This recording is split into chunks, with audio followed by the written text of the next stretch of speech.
영어 친구들 안녕하세요. 안녕하세요. 축복합니다. 축복합니다. 저 나올 친구 없어요. 네.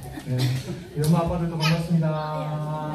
한 주간 잘 지내셨어요? 네. 한 주간 너무 수고 많으셨습니다. 우리 옆집이랑 같이 한번 인사 한번 하겠습니다. 잘하셨습니다. 함께 은혜 받읍시다.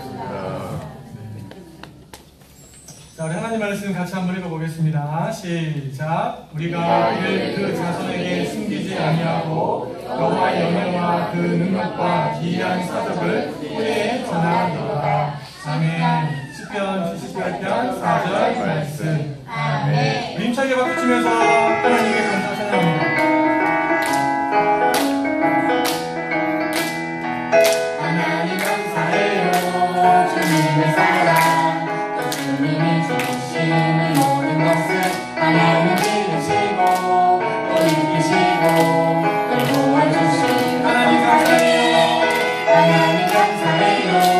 주님의 사랑 또 주님이 주시는 모든 것을 하나님 지으시고 또 이기시고 또 도와주신 것 감사해.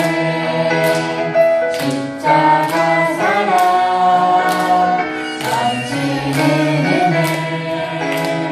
놀라운 구원 감사 찬양해.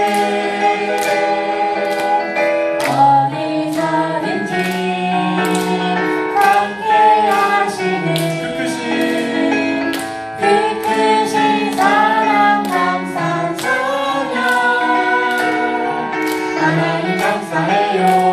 주님의 사랑 또 주님이 주신 이 모든 것을 하나님 기르시고 또 지키시고 또 도와주신 것 감사해. 인도해 주신 은혜 감사해. 자, 목사님 따라해 보겠습니다. 늘 나와 함께 하시는 하나님 감사합니다. 늘 나와 함께 하시는 하나님 감사합니다. 요셉이 힘들 때만 하나님이 함께 하신 게 아니라 평상시 때도 하나님을 함께 하셨고요. 그 하나님을 기억했던 사람이 또 요셉이었어요. 우리 친구들이 매 순간마다 임마누엘로 함께 하신 하나님 기억하면서 이번에 한 주간 또 살아갈 수 있기를 축복합니다. 자, 하나님은 어떤 분이실까요? 시편 78편에 보면 하나님께서 행하신 많은 일들이 나오는데요. 그 얘기를 쭉 들여다보면 하나님이 어떤 분으로 나오냐니까 바로 선하신 분, 좋으신 분으로 우리가 생각할 수가 있어요. 이스라엘 백성들에게 그럼 선하신 하나님이 어떻게 되시길래 선하시고 좋으신 분으로 평가받을 수 있을까? 이스라엘 백성들이 애굽 땅에서 종으로 노예로 살고 있을 때 하나님이 모세와 아론을 보내서 10가지 재앙을 애굽 땅에 주시죠. 그리고 그 재앙의 끝에 이스라엘 백성들을 노예에서 건져내시고 하나님 자유자로 인도해 주신 분이 바로 우리가 믿는 하나님이십니다. 그리고 하나님이 이스라엘 백성들이 애굽에서 나와서 홍해 앞에 딱 섰을 때 옆에는 커다란 절벽들이 있고 뒤에는 바로의 군대가 죽이려고 쫓아오고 있을 때 바로 모세를 통해서 지팡이를 내밀게 하셔서 홍해를 가르시고 마른 땅으로 건너가게 해주신 분. 다시 말하면 죽음의 위협 가운데 마땅히 죽어야 되는데 살려주신 분이 바로 하나님이시다라고 하나님이 우리에게 보여주세요. 그리고 광야길을 걸어갈 때 40년 동안 하나님께서 낮에는 구름 기둥으로 밤에는 불 기둥으로 이스라엘 백성들과 함께 하시면서 추위와 더위로부터 보호해 주셨고 길이 없는 그 광야에 먼저 하나님께서 구름 기둥, 불 기둥으로 앞서 가시면서 친히 길이 되어 주시고 인도자가 되어 주신 분이 우리가 믿는 하나님입니다. 또 보세요. 목이 말라서 우리 목말라요. 그러니까 하나님이 반석을 쳐서 물을 내게 하셔서 그 수많은 이스라엘 백성들로 하여금 우와 이 갈증을 해소시켜 주신 분이 바로 하나님이세요. 그리고 매일매일 그들에게 하나님께서 만나를 내려주셨고 고기가 먹고 싶다고 하니까 메추라기를 하나님께서 보내주셨고 이스라엘 백성들이 이빨 사이에 고기가 낀 만큼 많이 먹을 수 있도록 해주신 분도 하나님이세요. 자, 하나님은 어떤 분이세요? 종에서 자유자로 죽음에서 생명으로, 혹은 광야에서 인도자로, 보호자로, 공급자로 이스라엘 백성들을 대해주신 분이 바로 선하신 하나님이세요. 자, 그럼 이 하나님을 주인으로, 왕으로 모시고 살아가는 사람들은 어떻게 살아가야 될까요? 마땅히 하나님께 감사하고 찬양해야 되겠죠. 올해 우리 영화부 주제가 하나님의 은혜에 감사하는 영화부예요. 그렇죠? 이 은혜를 깨닫는 것만 갖고 사는 것이 아니라 그 은혜에 감사하고, 찬양은요? 찬양은 칭찬한다는 의미가 있거든요. 그 구원을 베푸신 하나님을 칭찬하고 우리의 모든 필요를 공급하신 하나님을 칭찬하는 삶, 이 삶을 살아가는 것이 마땅한 삶이에요. 자, 그런데 시편 78편에 이 내용들이 쭉 나오는데 이스라엘 백성들이 하나님 앞에 감사했다 혹은 찬양했다 이런 이야기는 거의 나오지 않고 어떤 이야기가 주를 이루는가 보니까 이런 내용이 나와요. 목사님이 한번 정리해봤어요. 이스라엘 백성은 하나님께 첫 번째 뭐였다고요? 죄를 짓고, 두 번째는요? 배반하고, 배반하고요. 세 번째는요? 하나님을 시험했어요. 네 번째는요? 대적하고. 다섯 번째는 믿지 않았고. 여섯 번째는 구원을 의지하지 않았고. 일곱 번째는 반항하고. 여덟 번째는 격동시켰습니다. 이런 단어들이 시편 78편에 딱하게 나와 있어요. 그러니까 엄청나게 큰 은혜, 평생을 갚아도 갚을 수 없는 큰 은혜를 입었는데 이 은혜에 대해서 감사합니다, 찬양합니다. 이것은 대부분 뭐예요? 하나님 앞에 원망하고 불평하고 짜증내고 심지어는 대적하고 하나님을 시험하고 격동시키고 이런 나쁜 모습을 이스라엘 백성들이 보여줍니다. 그래서 하나님이 너무 선하시고 좋으신 분이지만 이대로 둬서는 안 되겠다 싶으셔서 하나님이 징계의 채찍을 드시죠. 뭐예요? 우리 지난주에 살펴본 것처럼 불뱀을 보내셔서 많은 사람 물어서 죽게도 만드시고, 또 고라 자손들이 반역했을 때는 하나님 멀쩡한 땅을 빠지직 해갖고 가르셔서 그 땅 사이로 사람들을 다 삼키게도 만드셨어요. 사랑하는 친구 여러분, 우리 친구 여러분, 우리도 하나님으로부터 큰 은혜 받은 거 알아요, 몰라요? 목사님 한번 따라해 보겠습니다. 나는 이스라엘 백성들이 받았던 큰 은혜보다 더 큰 은혜를 받았습니다. 아멘. 맞아요. 우리는 그 옛날 이스라엘 백성들이 받았던 시편 78편에 나오는 그 크고 놀라운 은혜보다 더 큰 은혜를 받았어요. 에이, 목사님 아니에요. 한 번도 만나를 주신 적이 없는데요. 그런 표정을 보여주신 적도 없고 반석에서 물을 내신 적도 없고요. 홍해를 가르신 적은 더더욱 없어요. 정말 그럴까요? 하나님은 우리가 죄의 종으로 살고 있는데 아들 예수님을 이 땅에 보내주셔서 죄 없으신 예수님으로 우리 죄를 대신 지고 어디에서? 십자가에서 달려 죽게 하시고 3일 만에 다시 살아나셔서 우리의 모든 죄를, 예수님을 믿기만 하면 누구든지 그 사람의 죄를 사해 주시고 하나님의 자녀가 되게 해주시고 나중에는요 천사들을 부리면서 왕노릇 할 수 있는 영원한 천국에서의 삶들을 허락해 주신 분이 하나님이세요. 이 구원의 은혜 하나만 해도 그 옛날 이스라엘 백성들이 받았던 그 큰 은혜 비교할 수가 없습니다. 큰 은혜를 받은 거죠. 이뿐만이 아니에요. 하나님은요 광야와 같은 우리의 삶 속에서 우리의 모든 필요를 채워주시고 지켜주시고 인도해 주시고 있어요. 누구를 통해서? 엄마 아빠를 통해서. 하나님이 우리 친구들에게 진짜 신실한 믿음의 부모님들을 보내주셔서 하나님 대신 우리 친구들에게 먹을 것들을 공급해주고 또 나쁜 것들로부터 지켜주고 병들었을 때 치료해주고 또 어떻게 뭘 하고 살아야 될지 모르는데 부모님이 하나둘 알려주시면서 길들을 열어주시는 것이고 여러 가지 위협으로부터 보호해주시기도 하시고 하나님이 이렇게 큰 은혜를 바로 우리 영화 3부에 있는 친구들 한 사람 한 사람을 위해서 베풀어 주셨어요. 자, 이런 은혜를 깨달은 사람, 이런 은혜를 받은 사람은 하나님께 어떻게 해야 된다고 그랬어요?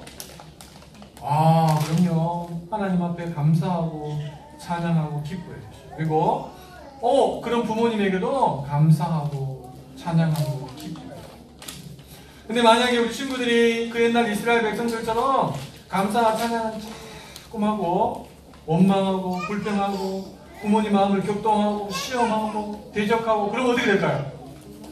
그러면 엄마 아빠한테 맞습니다. 조심해야 돼요. 그러면 안 돼요. 은혜를 받은 사람답게 살아가야 돼요. 눈에 보이는 엄마 아빠에게 받은 은혜를 감사함으로 받지 않은 사람은 눈에 보이지 않는 하나님 베푸신 그 은혜에 대해서 반응할 수 없어요. 소망합니다. 우리 친구들이 일찍부터 엄마 아빠를 통해서 듣는 말씀 또 받는 사랑을 통해서 마음의 은혜를 담고 감사합니다 엄마 아빠 감사합니다 더 나아가서 하나님 감사합니다 그렇게 하나님을 최고로 높여드리며 살아가는 우리 영아 산부 친구들 다 되시기를 예수님의 이름으로 축복합니다. 아멘. 예수님의 이름으로 축복합니다. 아멘. 자, 우리 부모님들이 아이들 한번 안아주시면서 이렇게 이야기해 주세요.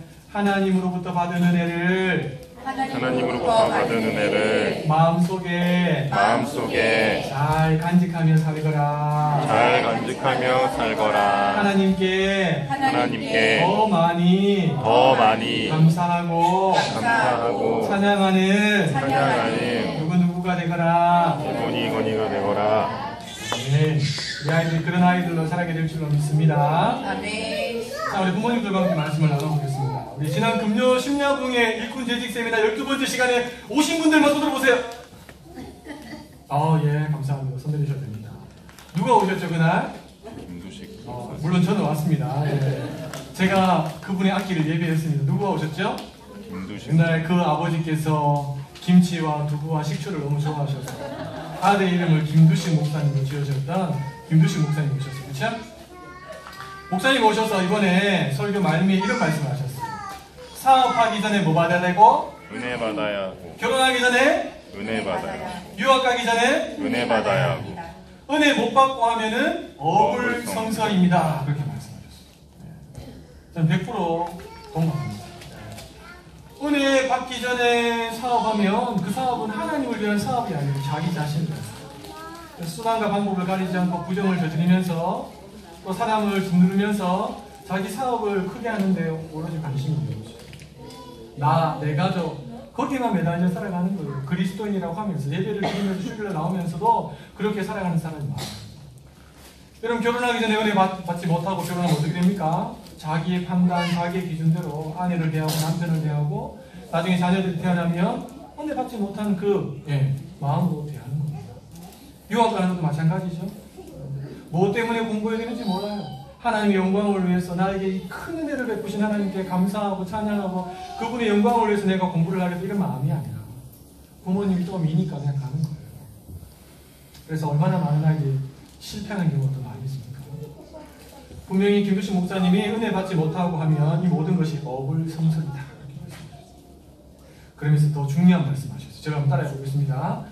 은혜 못 받고 하면 택도 없습니다. 택도 없습니다. 택도 없대요.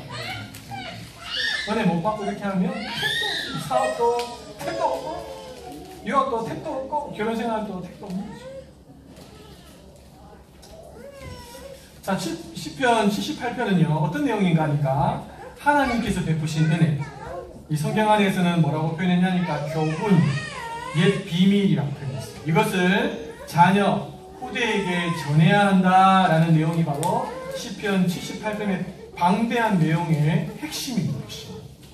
자, 그래서 3절부터 보면 이렇게 나와 있어요. 이는 우리가 들은 바요, 아는 바요, 우리 열조가 우리에게 전하는 바라. 우리 열조가 우리에게 전해줘서 우리가 이미 들었고 잘 알고 있다라고 말했어요. 뭘요? 하나님의 그 옛 비밀, 우리에게 주셨던 그 하나님의 놀라운 교훈, 그것을 우리가 이미 들어서 잘 알고 있습니다 라고 고백했죠. 자, 4절부터 우리 같이 한번 읽어볼게요. 시작. 우리가 이를 그 자손에게 숨기지 아니하고 여호와의 영예와 그 능력과 기이한 사적을 후대에 전하리로다. 아멘. 우리가 이 받은 하나님의 옛 비밀 교훈을 누구에게 숨기지 않는다고요?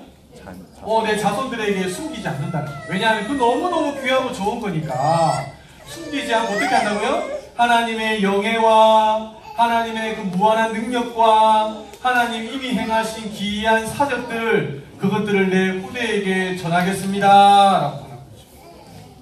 자, 우리 5절도 읽어보겠습니다. 시작! 여호와께서 증거를 야곱에게 세우시며 법도를 이스라엘에게 정하시고 우리 열조에게 명하사 저희 자손으로 알게 하라 하셨으니. 아멘.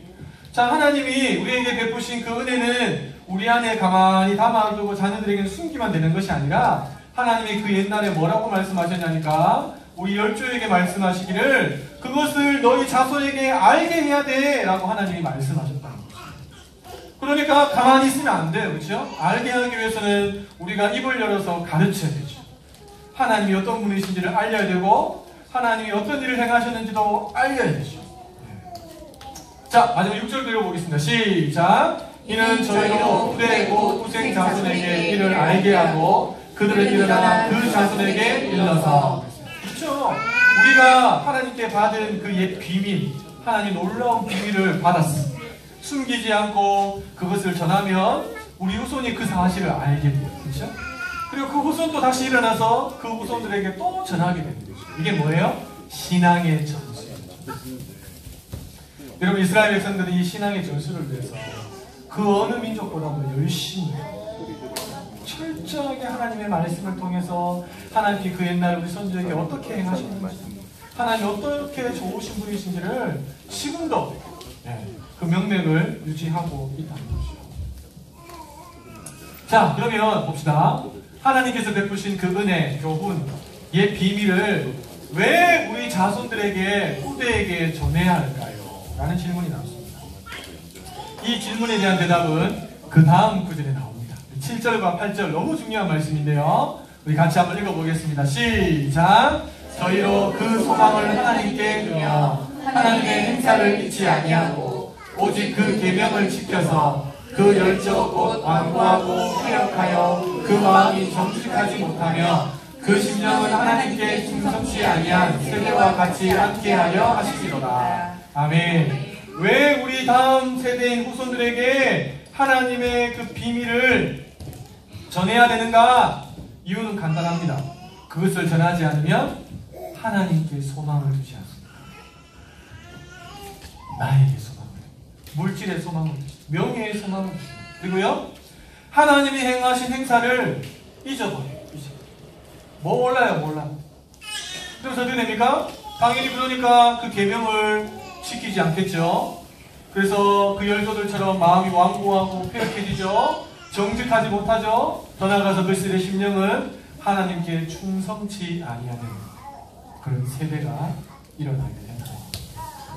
그러니까 우리가 받은 그 옛 비밀을 내가 받았다면 전하는 것은 선택입니까? 필수입니까? 하나님의 명령에 의하면 그것은 필수예요. 필수. 내가 그냥 선택해서 되는 게 아니라는 것이죠. 내가 전하느냐 전하지 않느냐에 따라서 하나님께 소망을 두는 다음 세대가 내 다음에 일어나느냐 아니면 하나님께 충성치 아니하는 다른 세대가 일어나는가. 이미 전함을 받은 우리에게 달려져 있습니다. 밑에 그려 보십시오. 이거는 소망이에요. 소망. 그렇죠? 소망을 하나님께 두는 거고 기억하는 말씀. 그럴 때 어떻게 된다고요? 충성스러운 다음 세대가 일어나게 됩니다.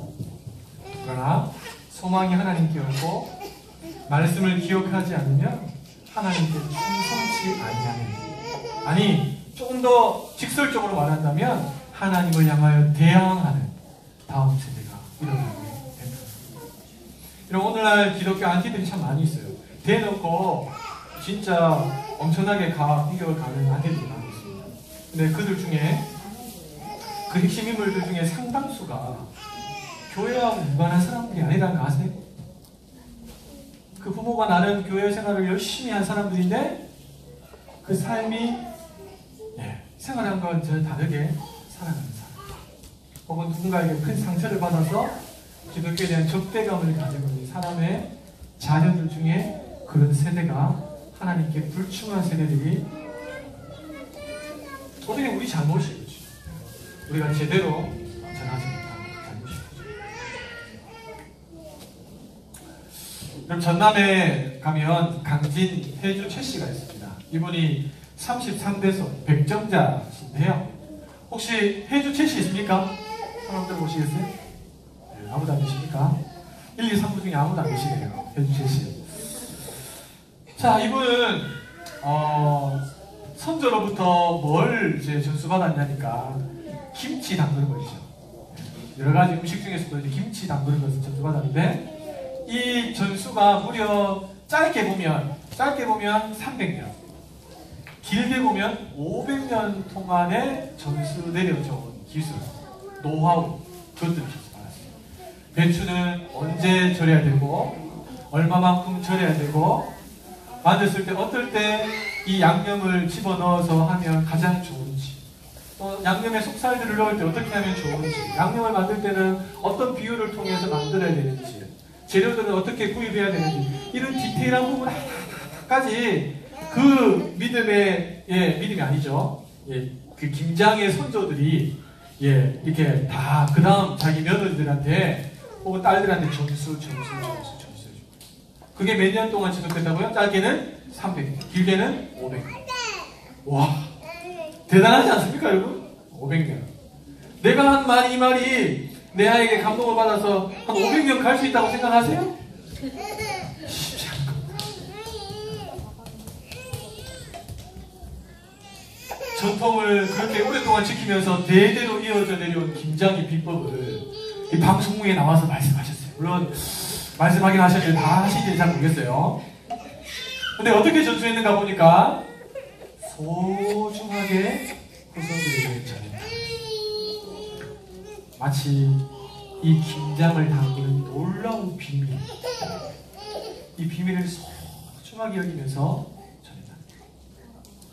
여러분, 김장을 담그는 비법 하나를 전수하는 것은 이런데, 우리는 생명의 복음을 받은 사람 아닙니까? 얼마나 더 소중하게, 이것보다 얼마나 더 디테일하게, 더 광범위하게 여러 각도에서 생명의 복음을 우리 아이들의 마음속에 전해야 합니다. 제가 예전에 시리즈로 설교했는 거 혹시 기억나세요? 복음을 전할 때 몇 가지 방법이 있다고 했어요? 법정에서, 또요? 안 잊어버리셨어요? 괜찮습니다. 그럴 수 있습니다. 그렇죠? 법정에서, 그리고요? 시장에서, 그리고요? 사람을 샀던 당시의 노예의 모습에서, 이를 통해서 하나님이 우리를 예수 그리스도를 통해서 사시고 우리 죄를 사하시고 우리를 자녀 삼으시 다양한 루트를 통해서 복음을 전하시는 부분들을 당시 시대에 바울이 이야기했던 부분들을 설명한 기억이 있습니다. 우리 아이들에게 그런 다양한 루트를 통해서 하나님이 얼마나 선하신 분이시고 너를 위해서 얼마나 큰 사랑을 베푸셨는지를 디테일하게 부지런히 소중하게 여기면서 전하셔야 돼요. 여러분, 김치는 안 먹어도 지옥 안 가요. 그렇죠? 하나님이 성경에 김치 안 먹으면 지옥 간다 이런 이야기 쓰는 게 없어요. 안 먹어도 돼요. 그러나 복음을 안 들으면 하나님께 불충한 세대가 된다는 거예요. 자, 성경을 가만히 보면 아까 7절, 8절 말씀 읽었죠? 그렇죠? 전함받지 못하면 하나님께 소망을 주지 않고 하나님을 기억하지 않고 말씀을 지키지 않고 그래서 결국에는 그 심령이 하나님 앞에 불충한 세대가 된다라고 경고했어요. 그리고 난 다음에 20편, 78편에 바로 이어서 불충했던 한 지파를, 한 자손을 이야기합니다. 그 자손이 뭐냐니까 에브라임 지파입니다. 그런데 에브라임 지파는 아주 강력한 지파였어요. 수도 많았어요. 자, 그런데 이 에브라임 지파를 안 좋은 본보기로 가지고 와서 시편 기자가 이야기합니다. 자, 성경을 가만히 보시면 안에 어떤 내용이 나오냐니까 에브라임 지파가 전쟁을 대비해서 칼하고 여러 활들을 많이 준비했어요. 이것이 자기를 지켜줄 줄 알고 그렇게 많은 다른 지파들보다 훨씬 더 많은 칼과 활을 준비해놓고 전쟁을 잘 대비한 지파가 바로 에브라임 지파입니다. 자, 그런데요, 성경을 보면 어떤 내용이 나오냐니까 막상 전쟁이 딱 터지니까 그걸 써보지도 못하고 다 내려놓고 도망갔던 지파가 바로 에브라임 지파다. 그것이 나에게 든든한 백이었는데 막상 탁 터지고 나니까 한번 써먹지도 못하고 무용지물이 된 거예요. 그 이유가 뭘까? 성경에 보면 나옵니다. 이렇게 나와 있어요. 에브라임 지파를 이렇게 표현합니다. 저희가 하나님의 언약을 지키지 아니하고 그 율법 준행하기를 거절하며 마지막 다시 읽어보겠습니다. 시작. 여호와의 행하신 것과 보이신 기사를 잊었도다. 그들에게는 하나님이 피난처가 아니었어요. 하나님이 그들에게 능력이고 소망이고 힘이 아니었어요. 내가 최선을 다해서 준비한 그것, 내 눈에 보이는, 내 손에 들려지는 칼과 활이 나에게 소망이었고 나를 지켜준다고 믿는 것이죠. 그게 아니었어요. 사랑하는 부모님들, 하나님을 모르는 많은 부모님들이 자기 자녀들을 이 에브라임 지파처럼 기른다는 거 아세요? 하나님을 모르니까 당연히 말씀을 전할 수가 없죠. 하나님이 그들을 위해서 행하신 은혜를 전할 수가 없어요. 그러니까 그들에게는 뭐가 합니까? 이왕이면 내가 떠나더라도 아이들이 잘 먹고 잘 살고 평안하고 자기를 지킬 수 있는 뭔가를 내가 손에 들려줘야 되겠다라는 마음을 가지고 그 부모들이 정말 새가 빠지게 일을 해서 아이들 손에 뭔가 하나씩 딱딱 들려줍니다. 들려주는데 다른 사람들보다 더 빠르게 들려주려고 하고 다른 사람보다 더 많이 손앞에 들려주게 하기 위해서 그렇게 많은 부모님들이 했습니다. 실제로 그래서 그 부모님 밑에서 자란 아이들이 더 많이 배우고 더 많이 가지고 더 많이 누리면서 다른 아이들과 비교할 수 없을 정도로 빨리 앞서간 것처럼. 여러분, 인생의 큰 전쟁이 임했을 때 그렇게 최선을 다해서 준비해서 손에 들고 있던 그것이 오히려 도망다니는데 방해가 된다는 거 아십니까? 이것이 나를 지켜주지 못한다는 거 아십니까? 이번 주에 저희 교회 한 집사님한테 전화가 왔어요. 목사님, 저희 집에 오셔서 좀 기도 좀 해주십시오. 부탁해 주셨습니다. 연세가 좀 있으신 분이죠. 부인 권사님께서 얼마 전에 소천하시고 혼자 되셨는데 따님 가정하고 같은 이제 집에 살고 계십니다. 근데 이제 따님이 직장생활을 하셨는데 몸에 병이 옵니다. 참고 그래도 참고 그냥 하자 이렇게 해서 직장생활하다가 너무 몸이 이제 다운되고 힘들어서 더 이상 이제 안 되겠다 싶어서 저도 이렇게 보냈어요. 지금 직장생활 하는데 몸을 돌보시는. 그래서 직장에 이제 휴직계를 내고 이제 치료를 해야 되는데 한 곳이 아닙니다. 병원에 가서 일정을 잡기도 쉽지 않아요. 휴직계 기간 안에 그 부분들을 다 수술을 하셔야 되는데 그 사실을 이제 아버지 집사님이 아신 거죠. 아버지 마음에서 어떻겠습니까?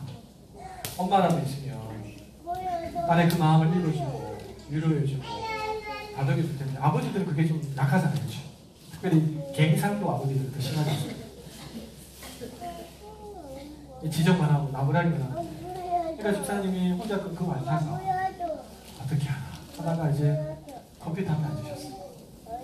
그리고 딸의 그 상황들을 손이 한쪽 다치셔서 쓰지를 못하시는데 한 손으로 모두를 치셔놓고 제가 탁 앉았을 때 한 번만 읽으면 상황들이 다 이해될 수 있도록 다 적어주셨어요. 그리고 구역원들한테도 전화를 하셔가지고요. 우리 집에 와서 키우자. 구역 식구들이, 흩어져 있는 구역 식구들이 그 집을 다 왔어요. 같이 상황을 듣고 찬양을 듣고 야고보서에 있는 일장에 있는 말씀을 제가 나누고 같이 기도를 드리고 왔어요. 여러분, 인생의 큰 전쟁과 같은 내 힘으로 감당할 수 없는 어떤 문제가 우리에게 탁 주어졌을 때 진짜 하나님을 먼저 찾는 사람 잘 없어요. 이것저것 다 해보다가 이제 더 이상 나에게 도움을 줄 만한 뭔가가 없을 때 그제서야 하나님 찾습니다. 그렇게도 찾으면 감사한 거죠. 우리 아이들이 살아갈 시대는 지금 우리가 살고 있는 시대보다 더 빠르게 지나가는 거예요. 모든 것이 정보나 할 것 없이. 그리고 지금 여러 가지 상황들을 보니까 우리 아이들이 살아갈 시대는요, 우리보다 더 힘든 시대예요. 좀 더 제가 좀 강하게 말씀드린다면 예수 믿는 것 때문에 손해보고 핍박받을 수 있는 시대가 우리 아이들이 살아갈 시대가 될 수도 있습니다. 그렇게 안 돼요. 어제 저녁에 이제 목사님들하고 이런저런 이야기를 하다가 초등학교에서 공문이 다 날라왔어요. 어떤 공문이냐면 하니까 학생 인권조례, 사생활 침해에 관련된 한 항을 가지고 와서 바꾸는 내용인데 부모님들이 동의해달라는 그런 내용. 그리고 동의하지 않는다면 왜 동의하지 않는 이유를 써달라는 그런 내용이었어요. 여러분, 학생인권조례 안에 독소 조항이 있는 거 아시죠? 그것 때문에 작년입니까 재작년입니까 저희 교육자들도 몇 번이나 가고 시청에 가서 과제 집회도 하고 그랬었는데 교명하게 도는 겁니다. 경남 쪽 교육청을 통해서 모든 학교의 공문들을 다루죠. 근데 저희 아이들이 이제 열암초등학교에 3학년 1학년 다니고 있는데요. 이 공문이 두 개입니다. 학생용하고 부모용. 부모용은 아이들이 선택 안 되니까. 아이들이 좀 첫째가 3학년인데 첫째 같은 경우에는 반에서 선생님도 잘 모르겠죠. 그렇죠? 알고 어떻게 하겠습니까? 선생님이 그냥 너희들 이거 좀 좋은 거니까 동의한다고 동그라미 치고 그냥 다 내. 이렇게 해서 첫째는 뭔지도 모르고 이 부분 한번 읽고 듣도록 하겠습니다. 같이 읽겠습니다. 시작! 하나님께서 베푸신 은혜를 가르치고 그 심령에 심는 데는 관심이 없고 인생을 살아가는데 필요한 것을 더 많이 키워주기 위해서만 열심을 내는 부모가 많습니다. 중요한 건 그렇게 열심을 다해 키워준 그것이 인생의 큰 전쟁을 만났을 때 아무런 도움이 되지 않는다는 겁니다. 계속 읽겠습니다. 가장 안전하면서 가장 강한 아이는 누구일까요? 바로 전능하신 하나님을 믿고 의지하는 자녀입니다. 위기 속에서 도망다니기에 바쁜 자녀가 아니라 하나님께 피하고 도움을 구하는 자녀이고 이루신 구원의 은혜를 전해주어야 합니다. 그 은혜 안에 살도록 인도해 주어야 합니다. 우리 아이들은 이 하나님의 비밀의 세계로 잘 인도해 주시고 사랑하는 모든 믿음의 부모님들 되시기를 예수님의 이름으로 축복합니다. 예수님의 이름으로 축복합니다. 우리 축복성 같이